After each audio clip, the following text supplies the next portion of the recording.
एक लहानपणीची गोष्ट सांगते माझी.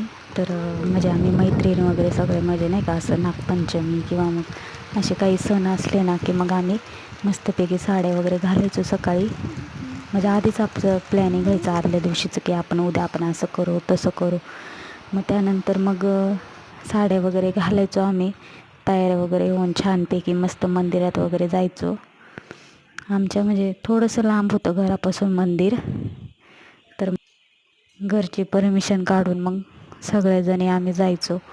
आणि मग त्यानंतर मग तिथे मस्तपैकी ना काय व्हायचं, मंदिराच्या साईडला मस्तपैकी झाडे वगैरे असायची, याची पेरूची वगैरे नाही का. मग पेरू वगैरे खायचो आम्ही, जरा फिरायचो आणि थोडंसं म्हणजे नाही का तिथं प्रसाद वगैरे खायचो मंदिरामध्ये.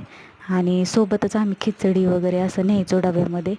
मग तिथे ते खाऊन वगैरे म्हणजे नाही का थोडंसं फिरून मस्त मस्त मैत्रिणी सगळ्या गप्पा वगैरे मारून मग घरी यायचो. खूप छान वाटायचं.